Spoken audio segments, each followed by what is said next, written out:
this week, so let's get into it. I think I lost a friend this weekend. It's bad. My friend called me. He told me his girlfriend's pregnant. They're getting married. And I panicked. I did not handle it the right way. I thought this was a tragedy. Apparently they were celebrating. I was not prepared for it. They wanted to pop bottles. I wanted to drive her to a blue state. We were on very different wavelengths. I'm going to be honest, guys. I am not ready for a baby. If my girlfriend got pregnant, I would have to kill that baby. I'm not ready for a fucking baby. I know it's crude. I'm being honest. Okay, I am still a baby myself. The closest thing I have to a savings account is the 3,000 Pokemon cards in my closet. I mean, I still call out of work so I could jack off and play Call of Duty all day. I mean, it's like, I'm not ready for that kind of responsibility. Anyway, I cannot afford to be here right now. Things are bad. I don't know if you've seen the stock market. It does not affect me at all because I have to stop. It makes me feel bad. It makes me, I commiserate with you guys. Now you all feel what I was feeling already. But anyway, no, I cannot afford to be here right now. I'm going to be honest. I feel like every breath you take outside of your house costs like $67 now. It's bad. I moved up from Miami 2 years ago, and I gotta be honest, I don't know where the fuck you're supposed to meet people without spending a shit ton of money. NPR is running a story about this. They're calling it the pandemic of loneliness. Have you guys heard about this? I promise we're gonna get funny soon. It's not all gonna be sad. People can't afford to make friends. They can't afford to go out and meet people. And the military's actually picked up on this. So the Army has started recruiting people based on the camaraderie you find in service. I gotta be honest, that shit really almost worked on me. Like, a sleepover with the boys would be so good for my morale.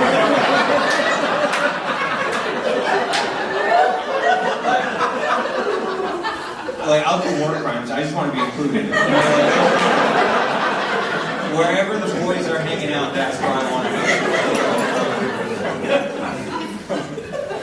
Like I said, I moved up from Miami 2 years ago. I do not know why. It was a terrible decision. I used to pay $2,000 a month to live in a 3-bedroom condo on Miami Beach, views of the city. I now pay $3,000 to live in a 1-window crack house in Brooklyn. I signed my lease with a 6-foot rat. I feel like the market here is just fucked up, guys. I don't know. What are we doing? What are we doing? Anyway, no, I love it. I love it. Miami's like that ex-girlfriend that's really stupid but just beautiful. You know, there was not a lot of conversation happening, but it was easygoing. You know, New York is that fucking, we fight every day, but I guess she's smart, so I'm staying in it. I guess I'm intellectually stimulated. That's what I'm telling myself, but I'm not sure if I believe it. Anyway,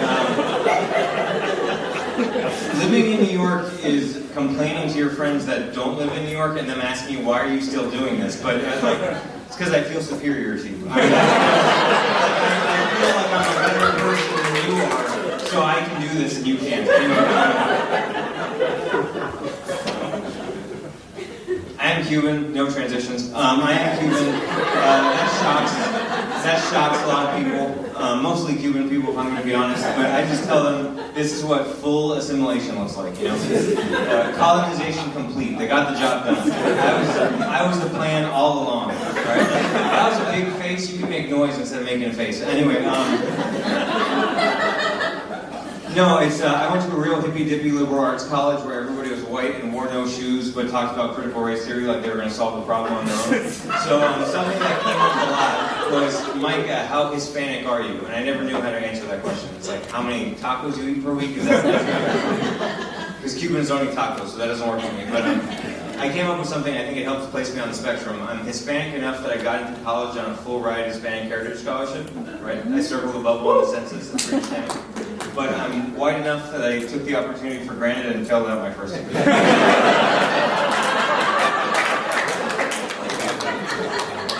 feel like you guys get it. I'm Hispanic enough that after I lost my scholarship, I started selling weed to pay my way through college. It's pretty Mexican. My college dorm room was raided at gunpoint. I had 4 guns pointed in my face. It was crazy. I was in my underwear. They wouldn't let me put my pants on because they thought I was going to like John Wick them with my belt or something. And it was crazy. But luckily, I'm white enough that the charges were dropped because they didn't knock on my front door. It's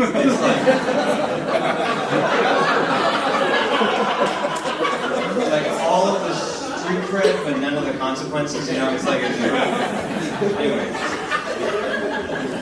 I'm losing half of you. Half of you are mad at me, but I didn't choose to be born this way. You should try it. Anyway, you guys happy? You guys healthy? Yeah. I'm not. I don't know if anything about me can tell you that, but I recently had a health scare. I woke up 3 months ago and the left side of my face was completely paralyzed. I went to the doctor. They told me it's a temporary condition called Bell's palsy. Have you guys heard about this? Very scary shit. The worst thing about it is they don't know what causes it. They just know, the only thing they can tell you is, it's very important that you stay relaxed for the next 2 weeks. Have you ever been told medically that you have to relax? That shit is not fucking easy, let me tell you. So naturally the first question is my face going to go back to normal? The answer is probably.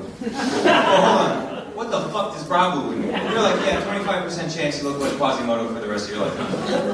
Well, that doesn't help with the relaxation part. So I go home, I'm freaking out. I call my mom looking for like just a little bit of sympathy, right? And the moment I get her on the phone, she immediately starts bawling and says, "Oh Micah, I always knew there was something wrong with you as a baby."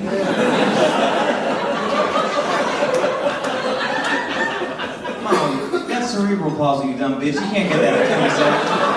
How do you mean you always knew? You thought I had to, god damn it, bitch. Anyway, I have a good relationship with my parents. So I'm trying to relax. Keep that in mind. I'm trying to relax. I take 2 weeks off work. I go to the weed store. I buy like an ounce of weed. I'm like, this is going to do the trick, right? In 49 out of 50 states, I would have done it. But New York City only has one strain of weed. It's that 34% panic attack weed. I took one single hit and I immediately started Googling, do I have autism? It was not what I needed at the moment. All right, guys, that's my time. Thank you so much.